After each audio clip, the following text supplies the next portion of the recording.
Making war against non-Muslims is one of the primary doctrines of Islam.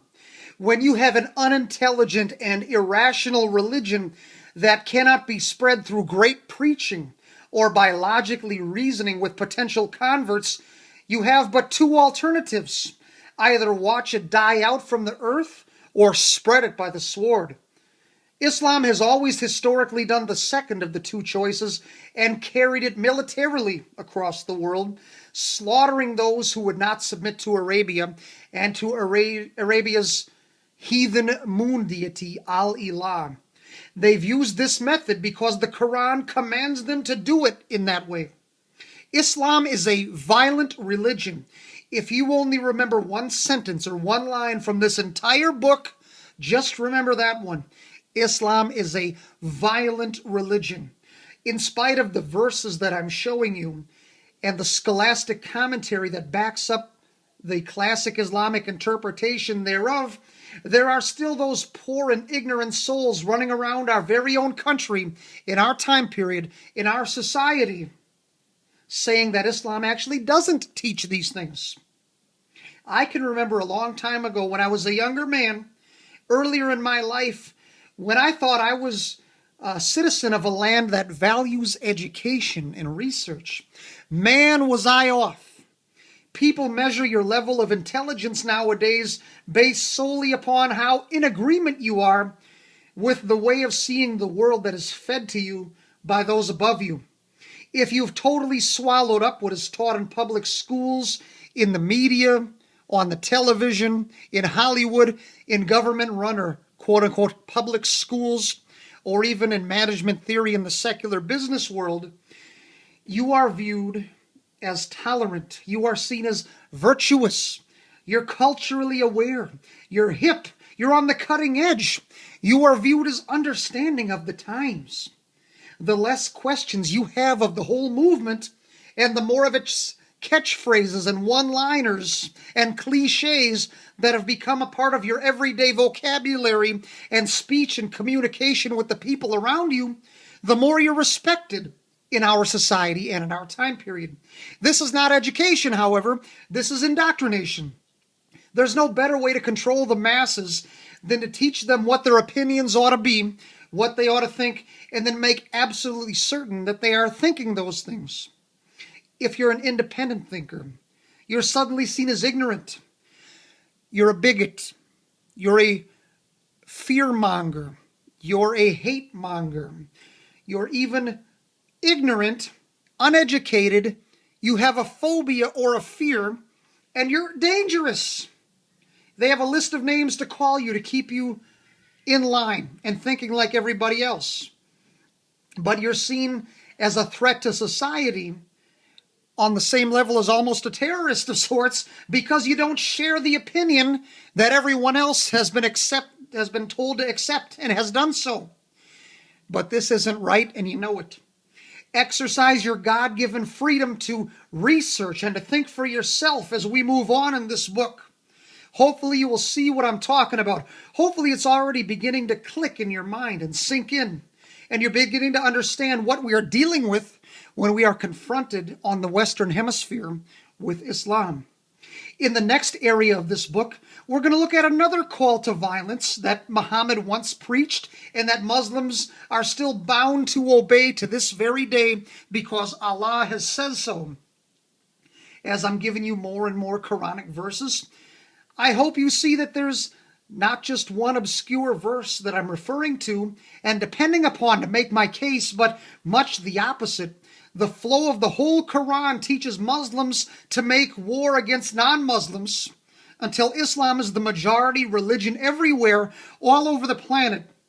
When you go on after this book and do your own research, your own thinking, your own reading, you will come to this conclusion yourself if you're at all honest in your interpretation of the available evidence. Killing in the name of Allah is commanded by him, and he calls it a good thing. Surah 2, verse 216 says, quote, "Prescribed for you is fighting, though it may be hateful to you. Yet it may happen that you will hate a thing which is better for you, and it may happen that you will love a thing which is worse for you. Allah knows and you know not, close quote. Again, that's Surah chapter 2, verse 216. Look it up. It's really there, I promise you. Let's interpret this together so we can get the meaning out of this verse the way the majority of the Muslims on planet Earth understand it. Prescribed for you is fighting. So the Muslim who's reading this passage can clearly see, if they're literate, that he or she's been given a straight command to fight or to kill or commit premeditated homicide in the name of Allah, though it may be hateful to you. So even if that person is having a conscience issue about committing premeditated homicide, thinking, I don't want to do this, or for some other reason doesn't want to participate, they have no choice. Allah has literally ordered them to carry this out. Yet it may happen that you will hate a thing which is better for you, and it may happen that you will love a thing which is worse for you.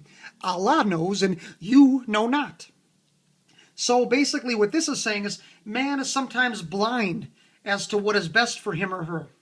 Though they don't understand why they're supposed to do it, or possibly even reject or dispute the teaching of this prescribed premeditated homicide that they must commit, they have no choice but to obey the deity of Islam's divine command.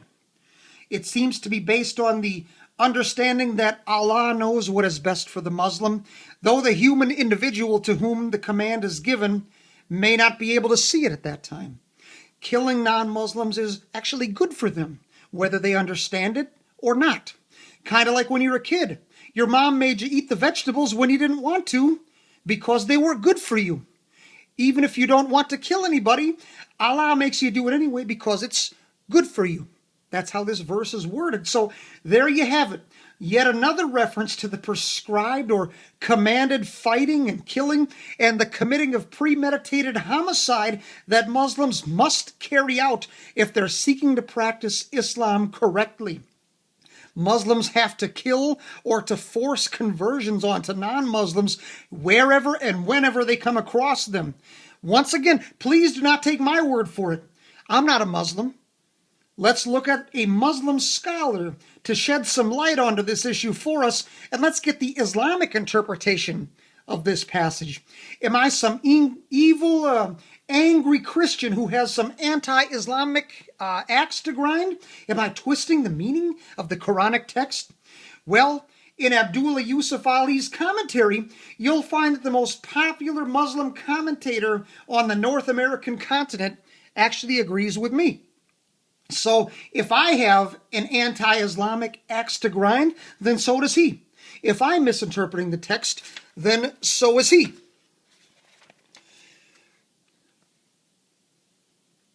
.236 is, quote, .236, to fight in the cause of truth is one of the highest forms of charity. What can you offer that is more precious than your own life? Close quote. That is the text translation and commentary of the Qur'an by Abdullah Yusuf Ali. That is footnote number 236, and that is meant to be his commentary on Surah 2, verse 216, which we just read. In that same footnote, footnote 236, Ali goes on to further explain, quote, if you offer your life to the righteous Imam, who is only guided by Allah, you are an unselfish hero, close quote. Again, that's footnote number 236. So as you can see, even the most popular Muslim commentary used here in the West by Muslims on our continent that walk the streets with you and I every day, in Islamic studies, this verse is viewed as a reference and a command to kill in the name of Allah. All right? And it's agreed upon that this killing, especially if it costs you your own life in the process, is seen as a good or a positive thing by Allah. Could it possibly get any worse, brothers and sisters? I am afraid it can, and it does. Let's read on. Spread Islam everywhere and kill anyone who will not submit to Allah. Heaven awaits as your reward. Surah 9, verse 111. 9:11, but with another one on it. Quote, Allah has bought from the believers their selves and their possessions against the gift of paradise. They fight in the way of Allah. They kill and are killed. This is a promise binding upon Allah in Torah, in the Gospel or the Injil, and the Qur'an. And who fulfills his covenant truer than Allah? Close quote. So I don't know if you got that. Allah has bought from the believers. And in an Islamic piece of literature, this is a piece of literature, it's a piece of something. The believers would obviously be followers of Islam. They would be Muslims. And if you notice, it doesn't say Allah has bought from Osama bin Laden's group or from Hamas.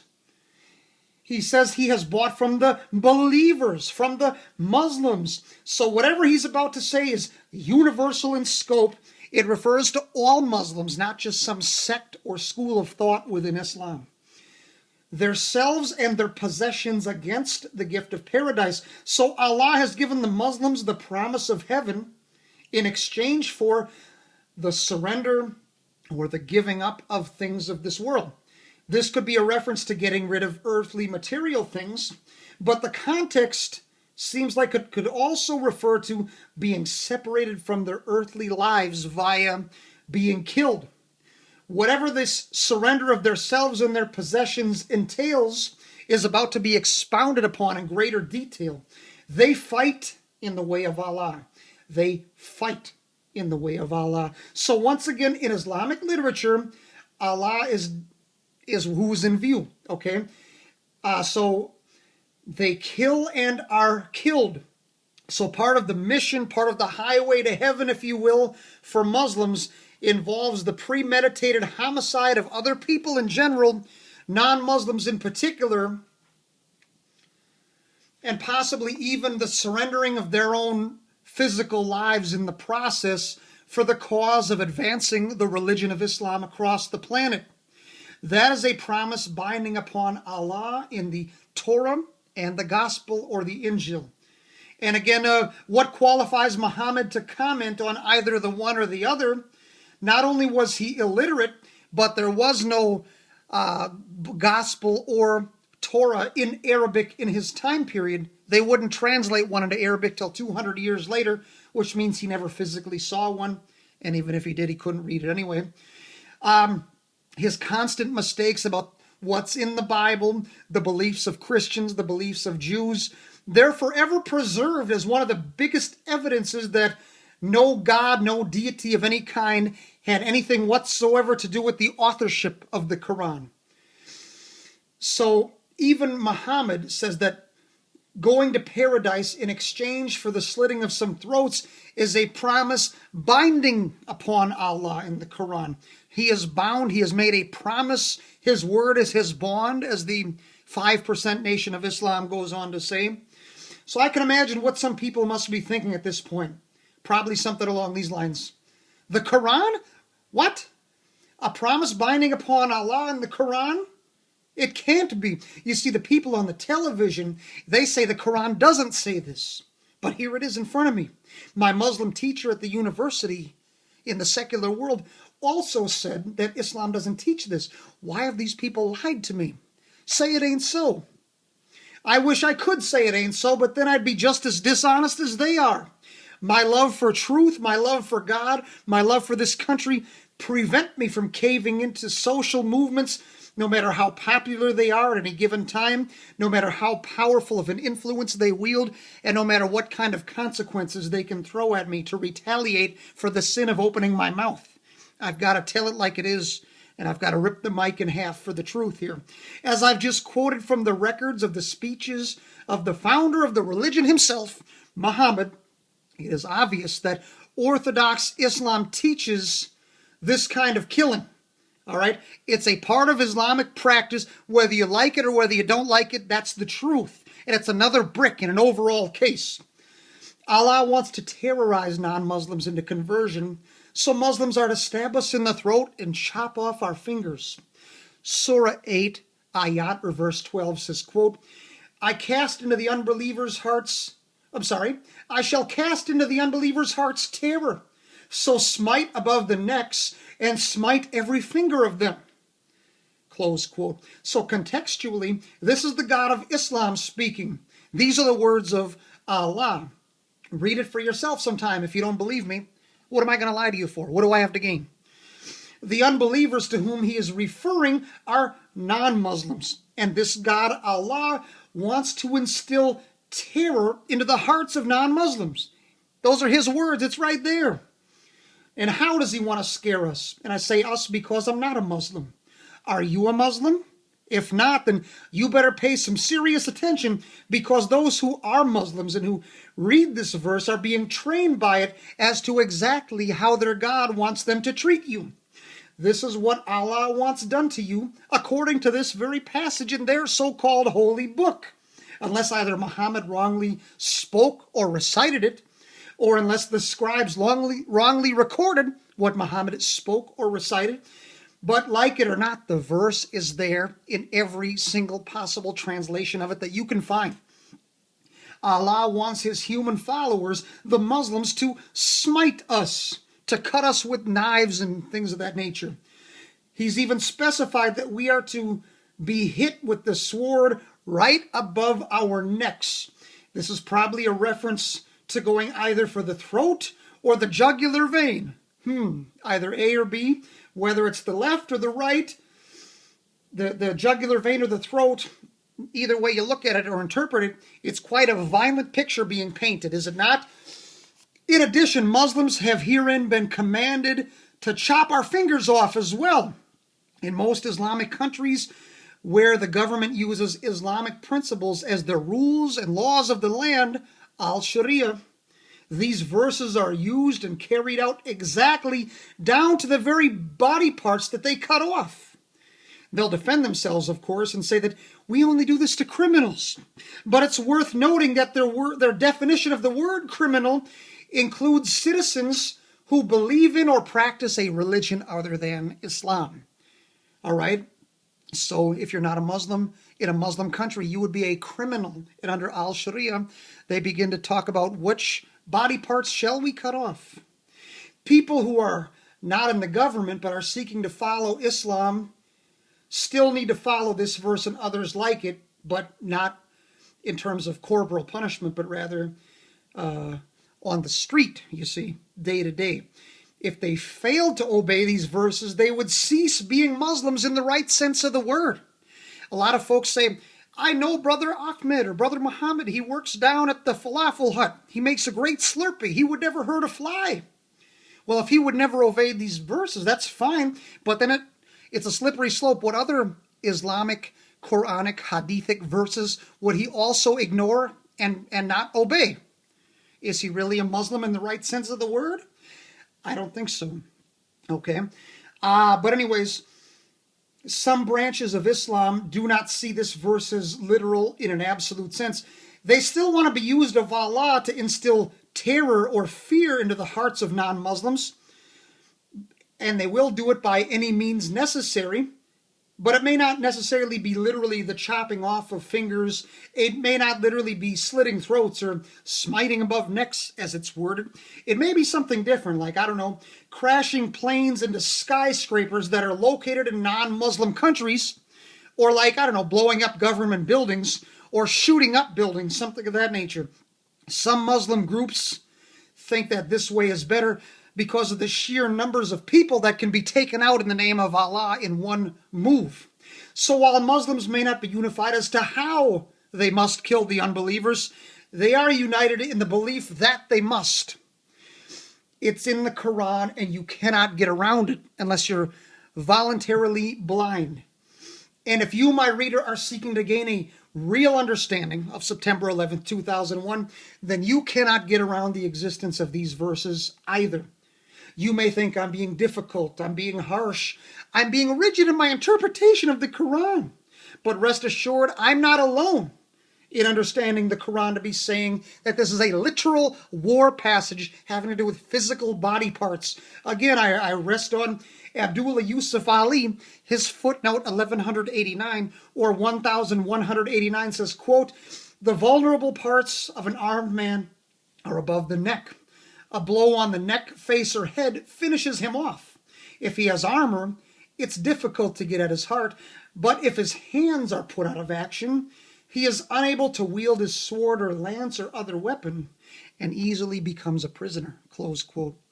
That's Abdullah Yusuf Ali in the Qur'an text translation and commentary as he seeks to shed light on Surah 8 verse 12 so you can properly understand it, so you can obey it and flesh it out in your daily life. All right, but putting his hands out of action, i.e. chopping off fingers so they can't use a sword to defend themselves. That's what Muhammad meant when he had these things taken down. So one can argue with me all they would like, but are they willing to argue with the most popular Muslim scholar and commentator that is being read by the Muslims today, particularly here in the United States? Abdullah Yusuf Ali is just like me on this passage in saying that the principles described being the words of Allah are about physical combat. So the liberal Muslim position that jihad is just a spiritual or inward battle or a struggle of some kind inside of me is a lie. It's a public relations hustle, and if you believe it, then you're too silly, i.e. stupid, and I don't know how much I can help you. The principles communicated in the Quranic verse that I've just cited are not just for one sect of Islam, one school of thought, one country in all of Islam. It is a command to all Muslims. They are to be applied by all Muslims in all time periods, in all countries, all cultures, all locations, all settings. And yes, this includes right here on your streets in every major city in the United States of America. If a Muslim in your neighborhood is seeking to flesh out Islam, that's what they have to do. Are you still not convinced that Islam is a violent religion, that it's an evil religion? Are you still doubting that the Al-Ilah moon deity of Muhammad's Quraysh tribe is an evil, violent pagan deity, possibly even demonic? If you're not there yet, you'll get there soon. Let's keep on reading.